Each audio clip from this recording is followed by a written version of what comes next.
Coucou les ghouls, aujourd'hui je vous présente Castafirs. Alors la voilà, donc elle vient également de New York et je l'ai payée presque un petit peu plus de 20$ au Toys R Us, de Times Square. Donc on voit qu'elle a la peau entièrement verte et on peut aussi voir qu'elle est plus grande que les poupées de taille normale. Donc pour la description de la poupée, on voit qu'elle a des cheveux noirs relativement longs, avec deux mèches de couleur, donc une violette et une orange. Et elle a également une coque sur la tête, ce qui donne du volume, avec les deux mèches de couleur qu'on voit sur le côté, ça fait super joli. Concernant le visage de la poupée, on voit qu'elle a du violet sous les yeux avec du doré à l'intérieur de l'œil. Les sourcils sont très épais, donc ça renforce le côté sorcière. Je trouve que ça fait super beau et ça donne un côté spécial. Elle a aussi une petite marque sur la joue droite de couleur dorée.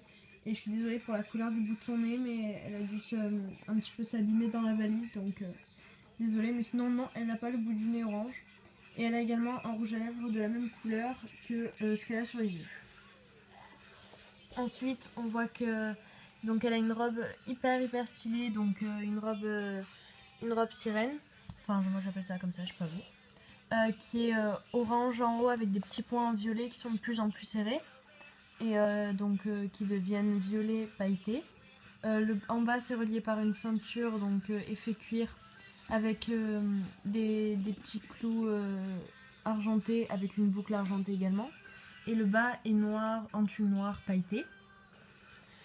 Sur ses épaules, on voit donc qu'elle a des manches bouffantes orange pailletées également, avec par-dessus des épaulettes beaucoup plus grosses qui montent plus haut.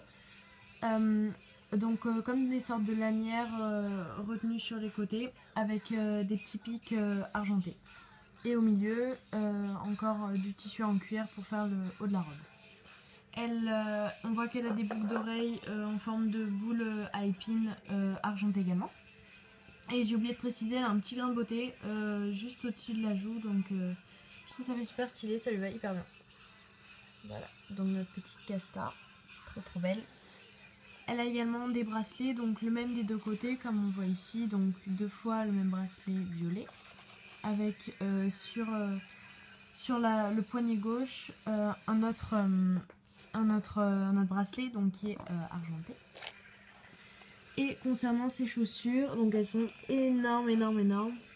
Donc ce sont des bottes, des bottines, talons aiguilles violettes, avec deux lanières violettes également, avec une boucle argentée pour les deux et des petits pics, donc ici et ici.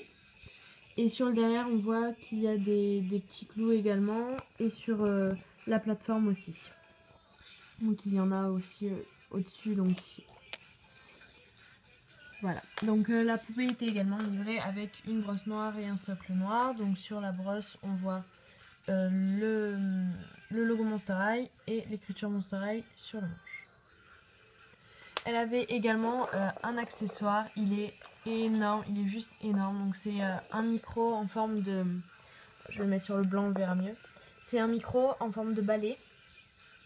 Donc avec le manche gris argenté et le balai en lui-même qui est violet. Donc c'est tout unicolore avec une petite boucle à épines qui serre la paille qui forme le balai. Donc du coup il tient droit et dessus il y a aussi des lanières, deux lanières, donc une noire et une orange avec au bout des boucles argentées. Ici. Et donc le micro qui est dessus est violet avec des pics sur le manche et on dirait une sorte de boule de voyance, une boule pour voir l'avenir sur le dessus. Et un petit picot ici pour que la poupée puisse le tenir, donc on peut enlever le micro. Voilà, donc ça se détache et c'est parfaitement adapté pour la poupée. Voilà, donc petit détail aussi, on voit que la main droite de Casta est adaptée pour tenir le micro, donc elle est un peu repliée, un peu comme la main de Cathy Noire. Bon, je pense que c'est à peu près la même chose, c'est pour le micro. Et donc voilà, c'est fini pour la description de Castafirs. Ciao les ghouls!